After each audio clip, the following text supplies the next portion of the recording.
unveiling the stories and people that make our town so unique. I'm your host, David Woll, and I'm thrilled to bring you this new podcast that explores fascinating stories and experiences of local business owners and community leaders right here where we call home. Grayslake Rehabilitation Center is a community-based private practice physical therapy provider. Do you know they have 13 clinical providers with various levels of specialties, including orthopedics, sports, neurology, vestibular, geriatrics, pelvic floor, and aquatic? What? Did I just say they have a pool?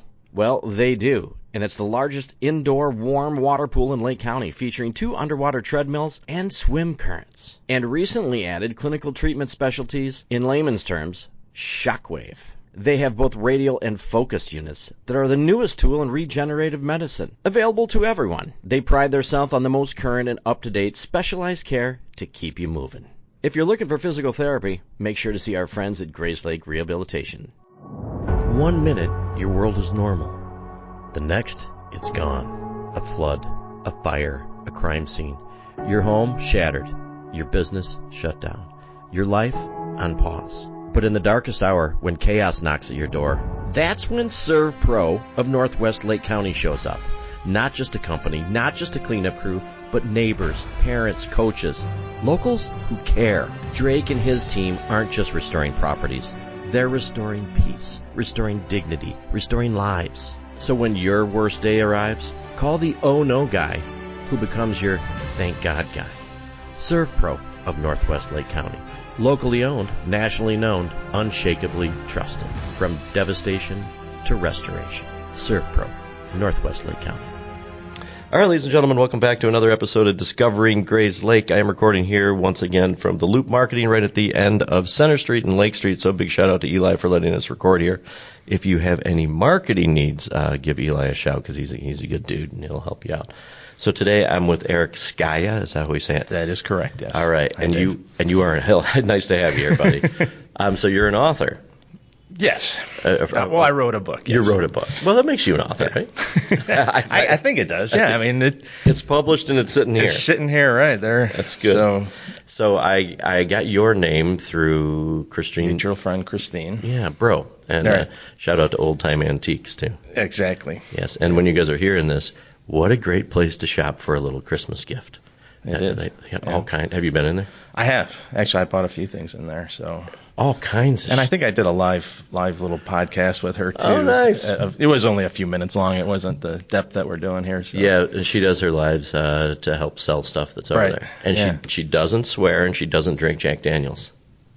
Okay. Right.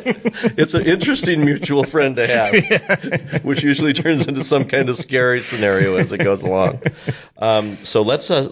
The book is called Buried Alive. Yes. So I want to know, first of all, let's just at the beginning, like, how do you have a history of writing? Well, I went to school to be a writer. Okay. I graduated with a literature degree, and I was planning on doing that as a living. Back in 1992 when I graduated, though, there weren't a lot of jobs out there, so I ended up falling into the family business. Right, and what is that? Funeral home. My grandfather started a funeral home about 100 years ago. Actually, we're going to be celebrating 100 years in 2026. That's awesome. So my father was in it with his brothers at the time. They offered me a job. I was engaged and didn't want to spend the next couple of years in my parents' basement looking for a job in the field I needed, so I went into it, and the rest is history. Yeah, and that must have been interesting growing up in funeral, because I'm sure anybody that's listening right now goes, "Ooh, funeral home." Yeah. I mean, it was never weird for me. I mean, I'd walk around, running around, we climbed in and out of the caskets and stuff like that. So good place to play hide and seek. Exactly. I mean, so it never felt weird to me because I guess I was just there every day growing up. So. And it is a cool business too, because it really is the ultimate service business, right? Because you get to deal with people You deal with people at their worst, yeah. And you kind of feel like you help them through it a little bit, and that's kind of what I like about it and respect about it is, you're helping people through the worst time of their lives. Yeah. So you're still involved in that? I am still involved in it. Yeah. Wow. So do you own the funeral home now? Yes. Yeah. And my father retired, and I'm now the one of the managing partners. That's cool. What town's that in? Niles. Yeah, Milwaukee and Oakton is roughly where our funeral home is. Gotcha. That's a nice drive every day if you have to go. About an hour. Yeah. Wow. Yeah. I don't mind the drive in the morning. It's the ride back when you're, Sure. anxious to get home. And the drive in's kind of nice because you have your coffee, listening to sports radio or something. So it's a relaxing. I don't, Right. I give myself enough time. So Looking for a car dealer that actually feels like your hometown? Welcome to City Chevrolet of Grayslake, where the vibe is friendly, the pressure is off, and you'll always be treated like family. Meet Anthony Skaja. He's just not the owner. He's a guy that grew up in the car business, worked his way from porter to owner. Anthony believes in people first. That's why City Chevy sponsors your kids' teams, your town events. And matter of fact, this show, they give back every chance they get. Anthony thinks that the experience of buying a car should be fun. No pressure, just honest people who care. Whether you need a new Chevy, a quality used car, or just service you can trust, City Chevy is here for you. Come visit City Chevrolet of Grayslake right off of 120. And thank you for sponsoring our town, our stories, our voice. Let's get after it, Grayslake. Right. but it is a long drive, yeah. Yeah. So when did you decide that you wanted to start writing a book? Well, the idea for this book came about when I was in mortuary school, believe it or not. Okay. I had a class that dealt with tuberculosis. They talked about the different characteristics of tuberculosis. And then the next class I had, we were looking at videos they were unearthing frozen bodies in the Arctic. And it turns out it was from something called the John Franklin expedition. Okay. And so the two things just kind of suddenly generated a seed of an idea. And right around that time, I started putting my thoughts down on paper. So this book actually started about 30 years ago. No kidding. Yeah, Yeah. And how many pages is this? about 650. It's I didn't intend it to be that long. But It's a light read. yeah. So is it fiction? It's historical fiction. Historical I would probably describe it as historical fiction / science fiction, Okay. with maybe a little bit of the paranormal thrown in. So. Right. It's interesting how we get those ideas, right? Yeah. In whatever class you're in or something Right. that sparks that idea that kind of It just- changes the direction of your life, right? Right, it's something, and I've been working on it for 30 years in various ways. I mean, obviously I had a full-time job, so I didn't spend as much time doing it, but finally I got it down. Wow. Okay, so I find this with like artists of any kind of art, right? Whether you're a songwriter, whether you're an author, whether you're a poet. Is a book like this ever like... It's still not done. Right, exactly. It's still just not never done, right? Yeah, even just the other day I was going through it and I found some mistakes and I'm like, oh, if there's ever a second edition, I'm going to have to fix that, Right. So, Was it an enjoyable experience to write it? yeah. I mean, it took me a while to, develop the concept and everything, but and there was a lot of research involved. Okay.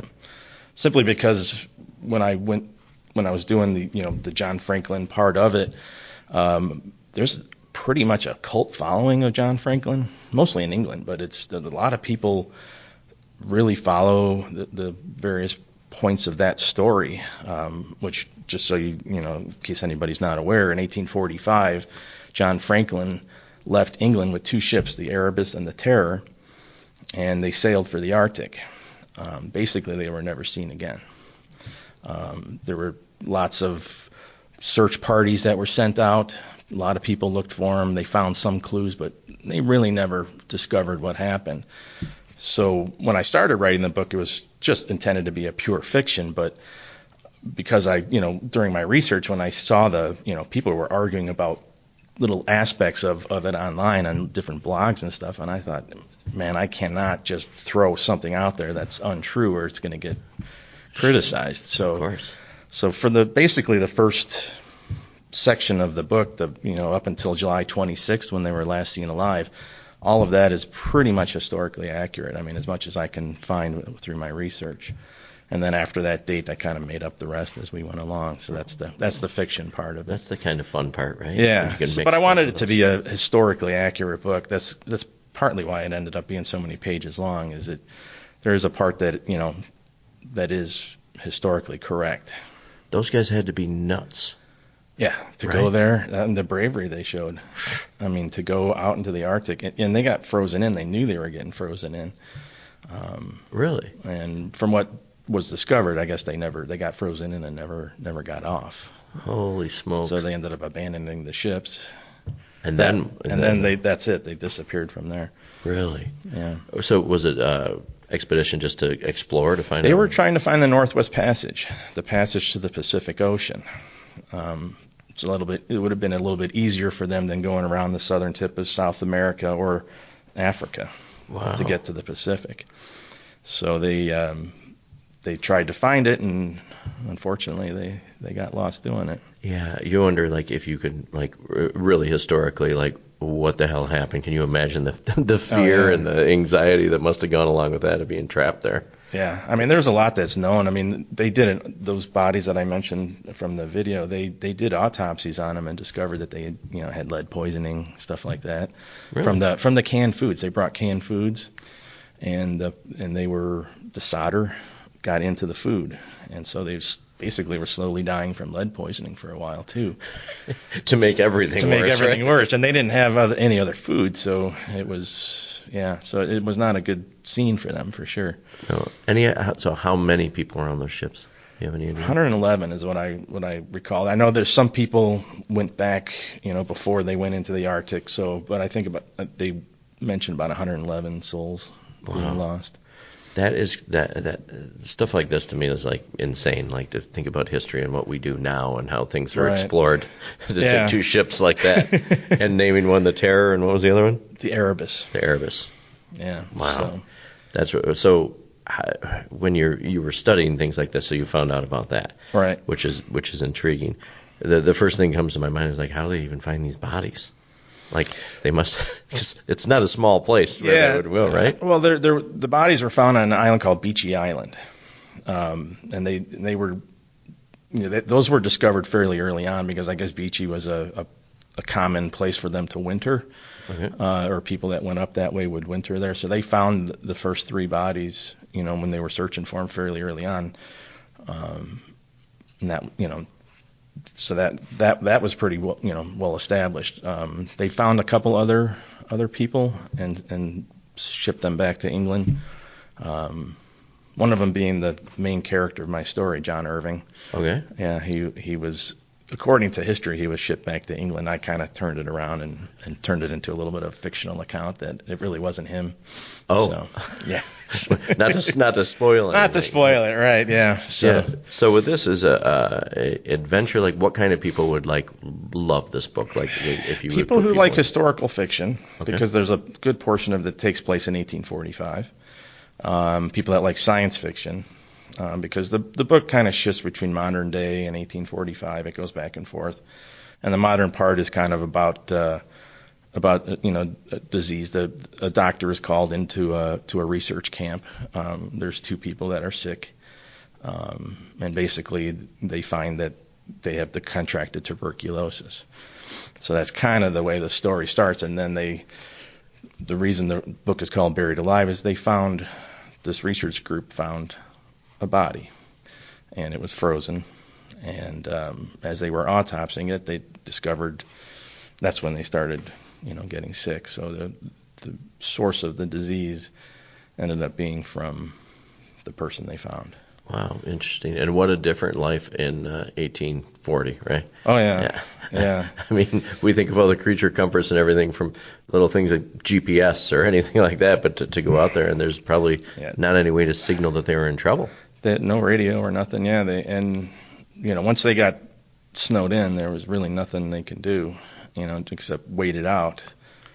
And according to most of the records, they just never made it. It just, eventually they abandoned the ships. We're taking a quick break just to say hello because everybody knows Nano, and Nano knows real estate. And actually, I believe that's the name of her Instagram page. So if you're looking to buy a home, sell a home, or know somebody in the market for a home, contact Nano from Baird & Warner. She's a Grayslake girl helping out Grayslake people. The Grayslake Chamber of Commerce isn't just networking, it's opportunity. Members get exposure through local events, online directories, and social media, plus access to exclusive resources that help businesses succeed. Make new connections, grow your brand, and be part of the events that bring our town together. Learn more and join today at grayslakechamber.com. The Grayslake Chamber of Commerce, the new wave of business. All right, let's shift because I know a lot of our listeners like. So how does someone like you, your family business, Niles, do all this stuff. How do you end up in Grayslake? Well, that's a long story.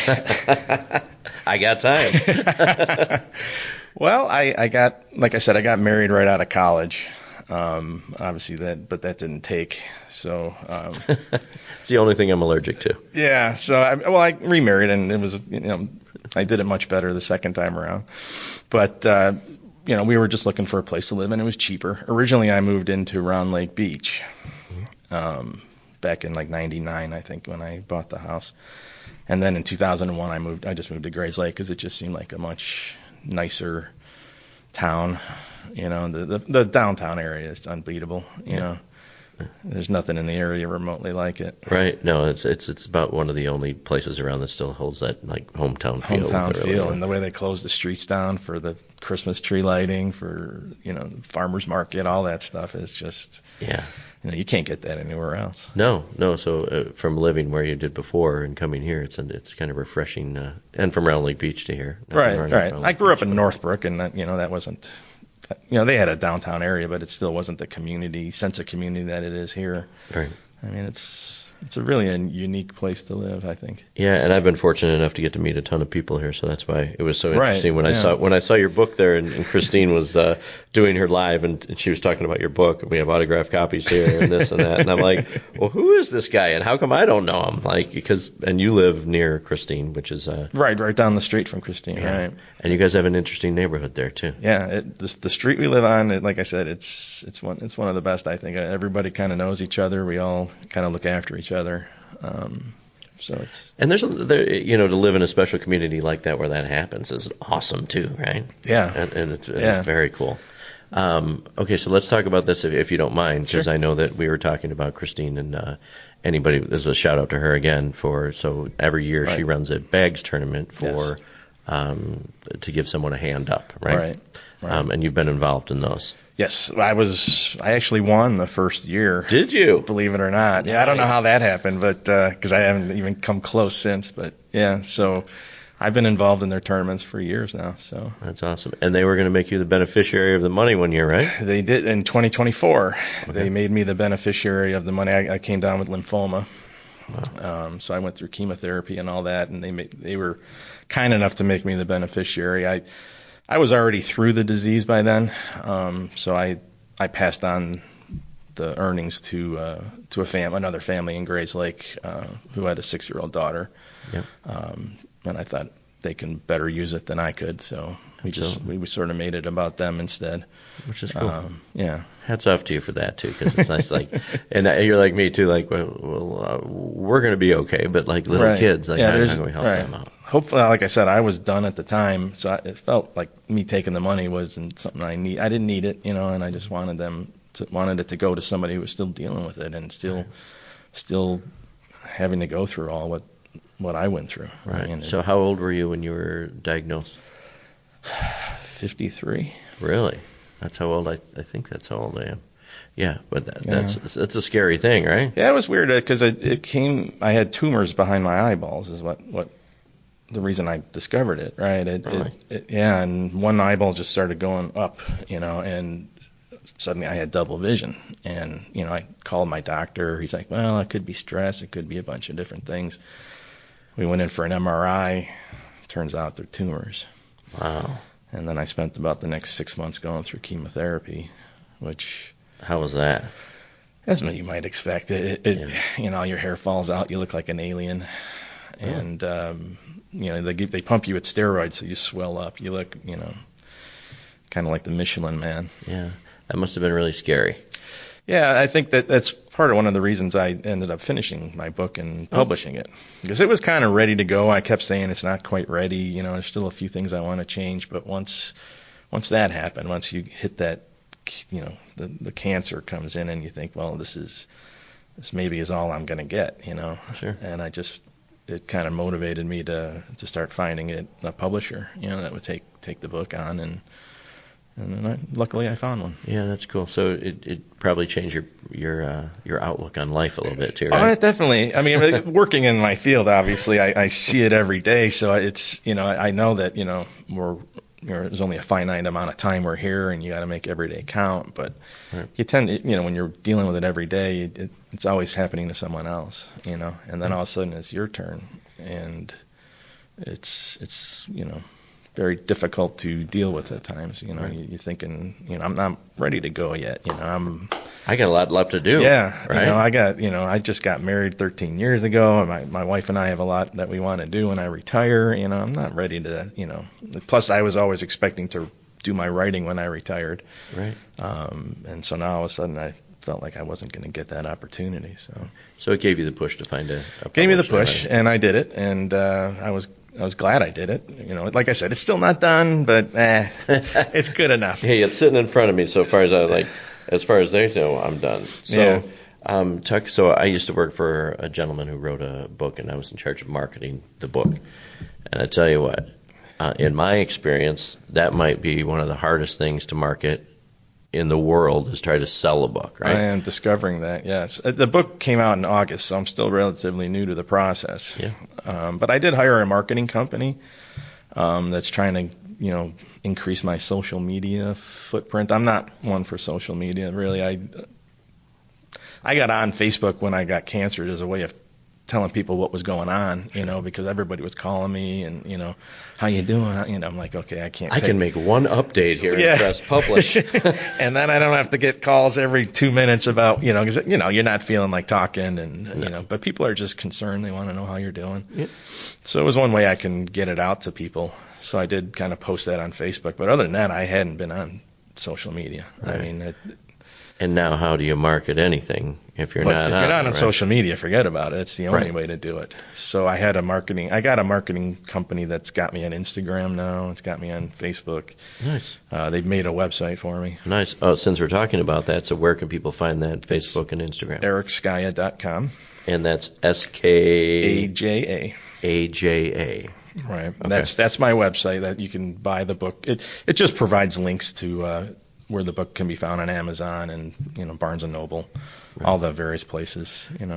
How was that experience? You probably had somebody take care of it though, like as Amazon. I forget what they said. Like how many books are on the Amazon bookshop, like a day? How many more come on there? So it must be. It's a hard way to do it. It's crazy. Yeah, and then there's a way you can look up your rank. Oh yes. Believe me. Yeah, I'm sitting there somewhere around 1 million, so I know it's like, okay, I got a ways to go before I'm going to hit the bestseller list.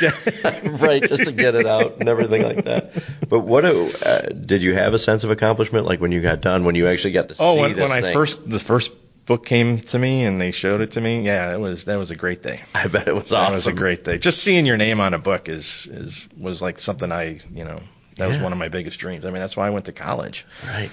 So I could finally say, I told my dad, I finally justified the money you spent for me in college. Right. Yes, look, Dad, here's what college paid for. Exactly. Right, but that's cool. But he's very proud of me. I think he's read it. So that's awesome. You have to quiz him on it and find out what he knows. Yeah, exactly. Yeah, see? And Dad, if you're listening, you better get there and look through there just to make sure you're good. So is this the first thing you ever wrote?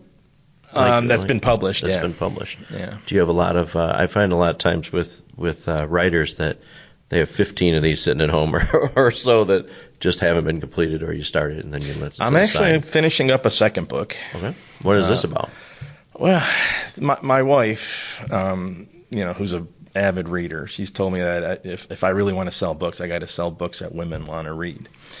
So I was always, when I was in college, I was always a big fan of Jane Austen, believe it or not. Nice. Like Pride and Prejudice, all those different books. And so I kind of tried to gear it sort of like that. It actually takes place in that time frame because I kind of like the historical thing a little bit, especially after this one. I think it's fun to write in a different time, put yourself in a different, century and, create a world, So and imagine what it would be like to be there, because I don't think people really think about that. Right, that's the easy and the way to write is to try to picture yourself in that situation, describing everything that you can.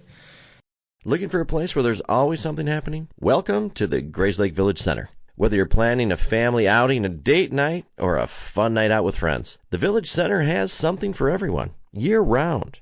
Enjoy a fantastic mix of restaurants, unique retail shops, and exciting events that bring the community together. And just steps away, you'll find Central and Gelatin Parks, home of the library, aquatic center, skate park, senior center, and numerous recreational opportunities. Whew, that's a mouthful. So if you're looking for something to do, come explore, dine, shop, and play right here in the heart of Grayslake. Find out more at grayslakevillagecenter.com. And go check them out on social media and give them a like, give them a follow. But so the book is about a woman who's, has romantic relationships, and hopefully it's a little bit more up her alley, because she read the book, she likes this book, right? But she's like, you got to write something women want to read. This is a guy's book, and I'm like, okay, I'll do the next one for you, right? So the book is actually dedicated to her, my wife Susie.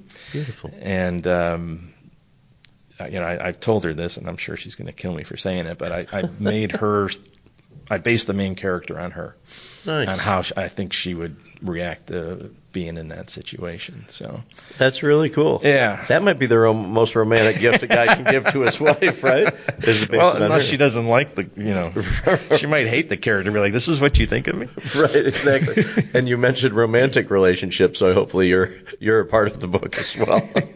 Well, I like to think so, but right. I'm maybe not that heroic as the guy is, but how fun. Yeah. So you get to do your regular job where you get to help people and help them through really hard times, but also as a being a creative person to step out of reality for a while and put really cool thoughts of stuff maybe people never thought about on paper. It's got to be really fun to do. And I have other ideas as well, because I'm more, as much as I liked writing this book, because it just was kind of thinking about my wife, and I'm still more of a thriller type writer. I mean, those are the books I liked growing up. So I have some other ideas in mind, nice.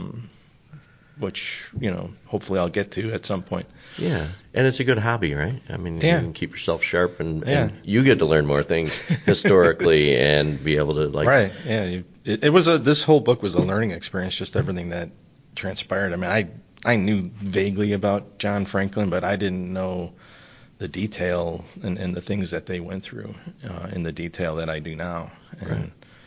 I think my father's because he's all into stuff like that. Right. I'm sure when I mentioned to him, he'd be like, yeah, he'll probably tell me all about it. Right. Yeah. And there are there was a movie made, I think it was called The Terror. So there's other things out there regarding them. The book that I used for most of my resources was a book by Michael Palin, who was from Fish Called Wanda. Remember? Yes. Yes. Absolutely. He actually wrote a book called Erebus, and I recommend that to anybody who's interested in this, because I read that book like twice, just jotting down notes and all this other stuff, just trying to get the historical part of it correct. Right.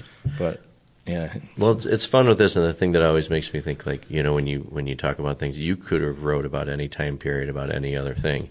So it's fun when one idea gets you and you can just get after it right away. Right. Yeah. Because writing or making movies or films or anything, you can go any direction. So you have to find something you're passionate about, right, to keep you interested. Yeah. We talk about like writer's block. Did you ever have a time where you're like, oh God? Well, I mean, this book was 30 years in the making.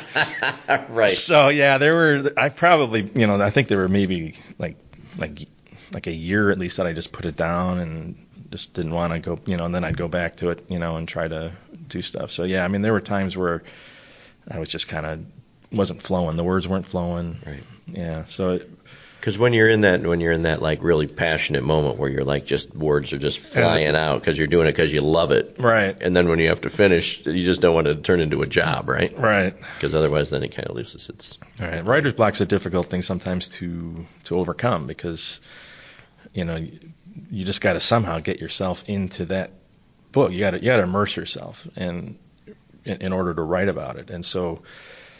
And it's like watching the same movie over and over again, and so over time, it becomes like, oh, this is, and maybe the words start to sound, stale or not realistic, and so it's a hard thing to do. I didn't realize how hard it was, trying to immerse myself so I can get into the flow of the words and everything.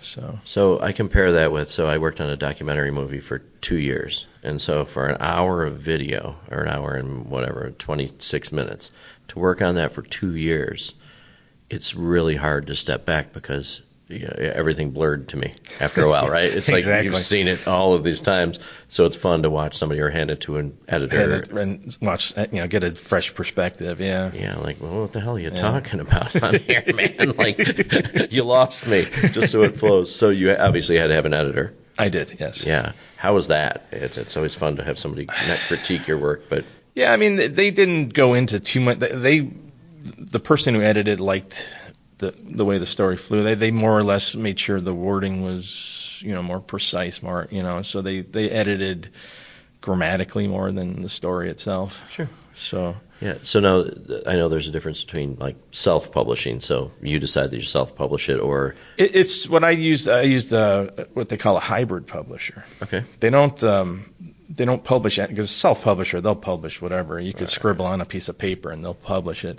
The hybrid publisher, they have to accept it, right. And I think they maybe accept 20% of what they get submitted to them, right. And then there are some costs involved to you for the use of the editor and all the different departments. So it did cost me some money to do. It wasn't a pure publishing thing, but it wasn't like I wouldn't call it a self-published book. Right. So what's the feeling like when you, because I know when I get done editing something and you turn it into someone to have someone else look at it, was there kind of a, oh God, like will you accept this to publish, or would you like to do it, especially with a 20% success rate? Right. Yeah. I mean, they got back to me fairly quickly and said we're very excited about this. So good. So but yeah, when I finally submitted it and I was sitting there crossing my fingers and.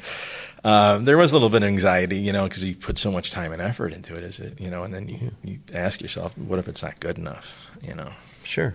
And I still actually say that to myself as I sometimes go back and read it. I'm like, man, this isn't good enough. It's just because you've seen it 1,000 times. Right, exactly. Probably. I've seen it 1,000. I probably read the book, cause just to get it published, I had to read the book 4 times over again. Really? Because they would do corrections, and I had to make sure all the things were correct. So I had to go through every word, every punctuation, and so I read the book basically like 4 times again to get it published. Wow. Yeah, what a process. Right. And then you get it, and then you're like, okay, well, I'm going to sell this. Is anybody going to buy it? Right. Yeah. And I'm not ready to quit my day job yet. So. Right. So I know we talked about a couple places they can find it besides going to your website. But if you look up Buried Alive on Amazon or Barnes and Nobles has it as well. I think a couple other book companies. I forget the names of them. Apple, iTunes, I think, or something. Yep. Or we can drive to Old Time Antiques in Haynesville. You can get it at Old Time Antiques. And they're autographed versions. They're autographed, and they're $10 less than it would cost you to get it online. No kidding. Yeah.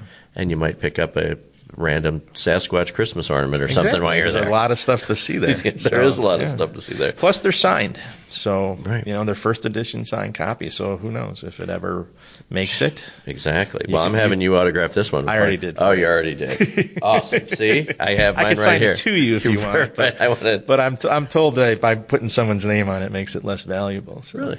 Yeah, like if you have a baseball and the person signs it to Dave. Yeah, from Babe Ruth. From Babe Ruth, right. It's not as valuable as just if he just signed his name. So. Unless you find a buyer named Dave. Right. Right, and then it's emotional value. Yeah, right? Then it becomes more valuable. Right. Things are only as valuable as what people will pay, right? Right, exactly. And that's the thing. And I'm sure with this, I love seeing, like, when you look at these pages, and I'm, like, looking at the book right now, I think this is 30 years of where you were engulfed in your life of doing things like that. 30 years of a lot. I mean, I spent quite a bit of time on it. So a lot of authors think that their first published book is the biggest learning experience, and then after that, like, now you know the process, right? I'm sure you lived. Oh, I had no idea what I was doing, none whatsoever. But you're doing it for fun, right? Right. At that time. And to be honest with you, I still don't know what I'm doing. So. that makes 2 of us, man. So people keep telling me they need to get the book on audio, which I'm looking to do. Yes. But again, you got to hire a voice actor for that. Yeah. I mean, I got 2 under my belt. Do you? Yeah, I'm not doing this one. That's too long. Talk about a learning experience. And the guy that I read the book for, it was basically his story of his life story. And he's a billionaire and trusted me with everything. I'm not even sure that he listened through the whole thing.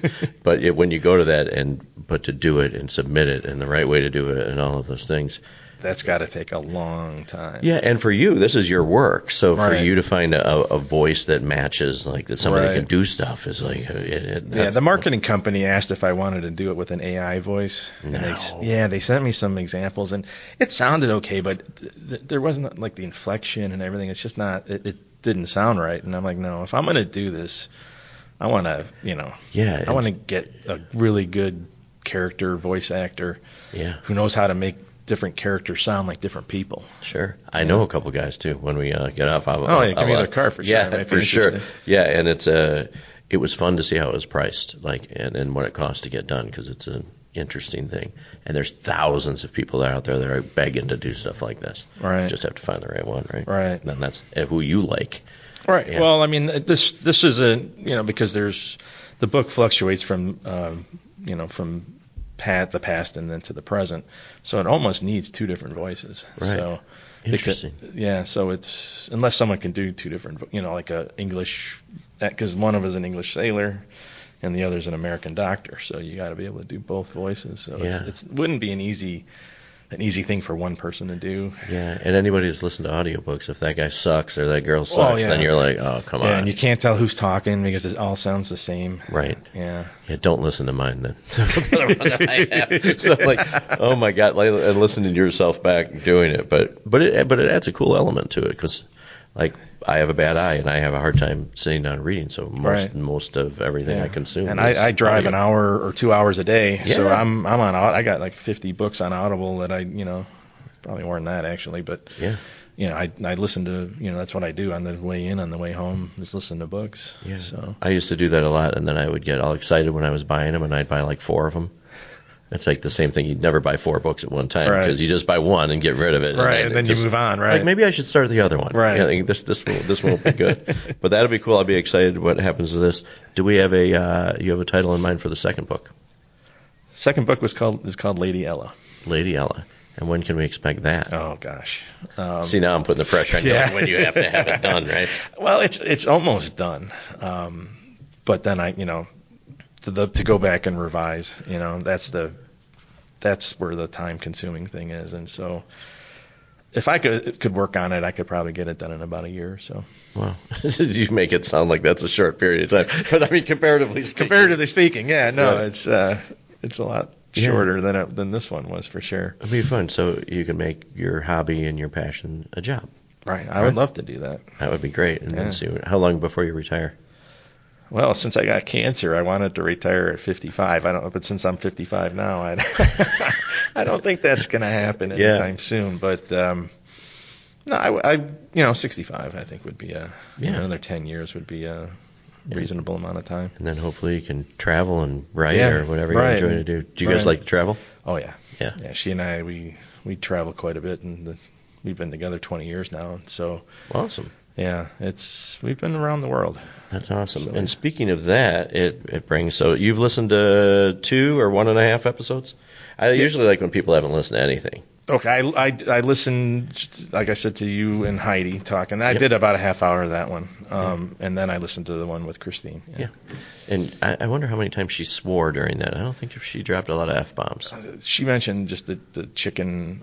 Oh, yes, the chicken shit bingo. Yeah, okay, I didn't want to say it, so I'll let you say it. It's your podcast. We don't get in a whole lot of trouble here. That's because nobody listens, right? Okay, No, I'm just kidding. No, but that's kind of fun. So we do something right about this time when we call it the Grayslake Hot Seat to get to know a little bit more about Eric.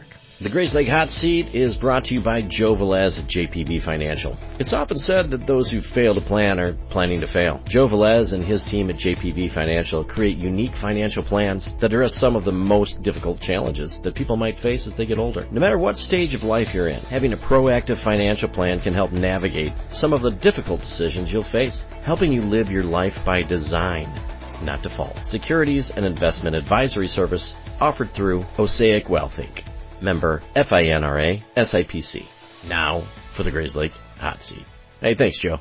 Oh, all right. Okay. So some just rapid fire questions. And so when you first meet someone, how does someone impress you? When I first meet someone, I think if somebody's personable That is probably, they're genuine and, able to talk easily. That impresses me. Gotcha. And our world has changed a lot. That the art of really the good gift communication, of gab. right? Yeah, exactly. Some people have it, and some people don't. No. Okay, so if your life was a book, what would the title be? Oh, wow. That's a hard one. Or the working title would be. That's a hard one. We can come back to it if you want. Yeah, let's go back to that one. All right. That's a. What's the last thing you searched on Google? The last thing I searched on Google, probably a map of Elysium. Okay. Don't ask me why. That's good. I was looking up. I was watching a movie, and they said we're going to the island of Elysium. I'm like, oh, where is that? And apparently, it's a fictional island in ancient Greece. So it was the movie. Obviously, it didn't exist. So interesting, yeah. Because I was going to say I've never heard of that. Yeah, no. Yeah. It's when I looked it up, it was from ancient Greece. It was supposedly some kind of island that was like a utopian type island. This is an interesting question for you, just because of the book you wrote. Do you own a boat? Well, me technically no, but my father and my family have a lake house in Wisconsin, so we have a couple boats there. So I do know how to use a boat. Gotcha. So if you had your own boat, what would the name of the boat be? What would you name it? The Terror. Yeah. The Orca. I think like something with my like Blue Skaja or something like that maybe would be a good boat. I actually had a dog named Blue Skaja, but I thought it always would be a good name for a boat. Absolutely. With my last name and the first name. Exactly. Okay. This is tell me about an experience that you had that initially you thought was horrible that turned out to be great. Maybe something turned bad, and then hindsight was like, wow, you're putting me on the spot, making me think things. I could say probably my job, because I did not intend to go into the funeral industry. So in the beginning, I was kind of bummed about it. But as the years went on, I realized the value of it, and I kind of am glad I did it. You get to meet a lot of. And basically everybody comes through there once in a while, all kinds of different people from all walks of life. Yeah. And so you get a chance to meet people and help them out. There's so much value to that. Unfortunately, I've had to deal with stuff like that, and when you have somebody that's really good at their job, it just makes right. And when somebody tells you thank you for everything, it really feels good. Right. At the shittiest part of their life, and right. They have to go through that, and you made it just a little bit easier for them, and that makes you feel good. I love that. What kind of music do you listen to? I'm very eclectic. My wife hates my playlist, so but I mean, I like the Lumineers. Trying to think of some other ones from that type of genre. That's kind of my music genre, but yeah, just that type of thing. Here's an interesting. Lord Huron. That's another one I like. Lord Huron. You've never heard of them? No. No, I'll check it out. Check out Lord Huron. I will. Yeah. Because of the line of work you're into, do you believe in ghosts? I've never seen one. But I'm the type of person who, I don't shut anything out. Right. It seems like you're open to pretty much anything. If I don't know something, there's no way I can say no. Definitely, there's no such thing. But I've never seen one, so I couldn't say. Do you consider yourself street smarts or book smarts? Neither. I don't know what the other option is there, but are you somewhere in the good combination? I'm probably somewhere in the middle. I still get caught doing stupid stuff in the street, and then I wouldn't consider myself a really book smart person. I think it's good to be a little of both. Yeah, a little of both. Yeah. All right, superpower. You got to pick one superpower. What would it be? If I had to pick one, mm-hmm. I would love to fly. Yes. Just jump off a building or something and go. Yeah. My next life, I want to be a bird. So. All right. What kind of bird? An eagle. An eagle. Yeah. Nice big predatory bird. Yeah. So cool. Yeah. Tell me a place that you'd like to travel that you have not been. Tahiti. Tahiti. Right. Interesting. What's the coolest place you've already traveled to? Coolest place I've traveled to? Venice. Really? Yeah, Venice is a beautiful city. Unfortunately, it's sinking, so... Right. If Well, they got some boats there. If you're going to go, you should go soon. Right. The tide comes in there, so the everything floods. It's kind of crazy. I would love to go there. Yeah. Just to see it. That should be on your bucket list for sure. Absolutely. I'm putting it on there. Okay, these are a couple of my favorite ones. First car you ever owned? 1979 Dodge Ram Charger. Nice. It was a big old boat. I loved that car. That's awesome. I could fit like 8 of my friends in it. When you're allowed to do that back then. Nowadays you'd go to, Right. Well, they don't let the kids do that, but it was a great car. It's funny because everybody I ask that, everybody's very fond of it. They have these, because it's a big deal, right? You get your first car. Right. Right. And then I think about the car. I bought my son's first car, and then I'm like, I'm not sure he'd be so excited about that. but we had cool cars then, right? Yeah. That Ram Charger was a big boat. I mean, it would hit a pothole or something and it'd just bounce. Right. It just kind of floats along. Yeah. Do you have a hidden talent? You a hidden talent? Juggler or a pianist? I could juggle. I don't try it too often. Gosh, man, you're hitting me up on these. I'm not a very spontaneous person. I think you can see that. You just have to think things through. Yeah, I'm a writer. That's the way I do it. But I like to play bags, and I wouldn't consider myself. Well, you won the bags tournament, right? So, and they had some good guys over there and gals. Yeah. Wow. The next one on here is, if you had to write a book, what would you write a book about? We'll skip that one. I like this one too. Would the 12-year-old version of yourself think you're cool? Probably. That's good. Do you have a nickname? Skyman. Skyman. Ooh, and the flying thing goes well with right. that too. And the boat name and the sea. What do you wish you learned sooner in life? About love, that type of thing, finding the right person, Yes. Women in general, I guess. I think I could have figured them out a little sooner. Not that I've done it yet, but. Right. Well, when you figure that out, let me know. You write a book about that. There you go. You want to be a multimillionaire. That would be it. Have you, this is just a stupid one, but I think it's great. Have you ever sent an email or a text to someone that you meant to send to someone else? Oh, yes. Yeah. How'd that work out for you? Not very well. All right. Are you superstitious at all? Yes. What in particular? What am I? I believe in luck, and I believe in bad luck, and karma, that kind of thing. So. I firmly believe in all of those. All right. This is the most important thing. This will tell a lot about you. Have you ever eaten a roller dog from a gas station? Yes. Yes. See, he's one of our people, guys. I mean, he's one of ours. What's your middle name? James. If you had to have a theme party at your house, what would it be? A theme party. Well, I like the the old time, like the 1800s where people dressed up, Yeah. That'd be kind of cool, like a Victorian theme or something. I love it. I was going to say it's going to have to be something with history. Exactly, with you. Yeah. Did you play a sport in high school? Football. How'd you do with that? Not too well. Not too well. Any other things in high school? Or in band or any clubs or anything like that? No, the best thing about high school was it was over. Amen. And I made it through. Yeah, I graduated. Right. I was at the top of my class, if you turned it upside down. Favorite Grayslake event to attend?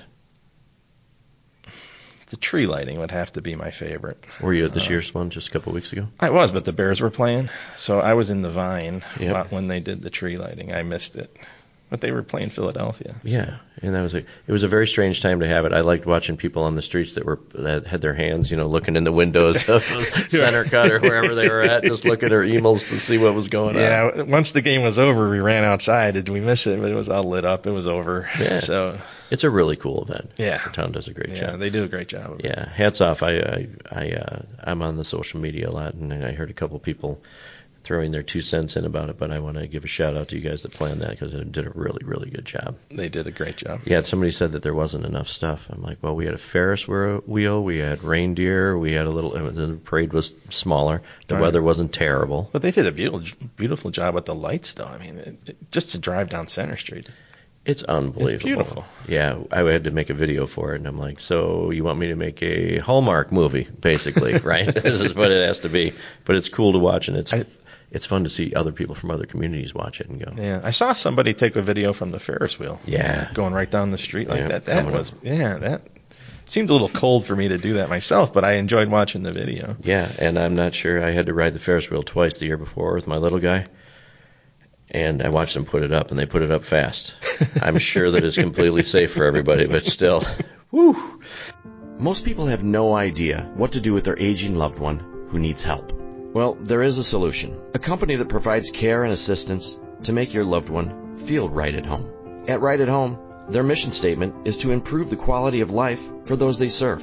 They offer extensive services. Personal and companion care, safety supervision and transportation, fall prevention, dressing and bathing assistance, medical reminders, meal prep, hospice support, ambulation support, stroke recovery, Parkinson's support. The list goes on and on and on. If you have an aging loved one that needs help, call Right at Home. Most people prefer to age in their home rather than moving to an assisted living or nursing home. Right at Home can make this happen. Contact Right at Home at rightathomennlc.com or give them a call, 847-984-0103. Now back to the show. Here's one I haven't asked in a long time. We'll just do a couple more of these. When you eat tacos, do you tilt your head to the right or to the left? I never even thought about that. See, you're probably. I would say the right. The right. Yeah, it's a very important thing to know. That's why this podcast is so popular with everybody. We get the real insights of everything. First concert you ever attended? First concert. Boy, I can't see. I'm terrible with names. So, who sings Abracadabra? Steve Millerman? That's who I saw. Yeah. He was hot back then. Back in the 80s. Yeah. I mean, he had some. I think that song was popular when I was there. So. Yeah, we're about the same age, so right. It's like it's close. But yeah, that was cool stuff. All right. Where was it at? Do you remember that? I think it was at Poplar Creek. Yeah, I miss Poplar Creek. I can't believe they got rid of that. I know, right? It's like there's not enough. That stuff was cooler then. Yeah, and it was an easy in and out right off the expressway. I mean, you couldn't ask for better venue. Fill in the blank for this. Hey bartender, can I have a tequila? Tequila on the rocks with the lime.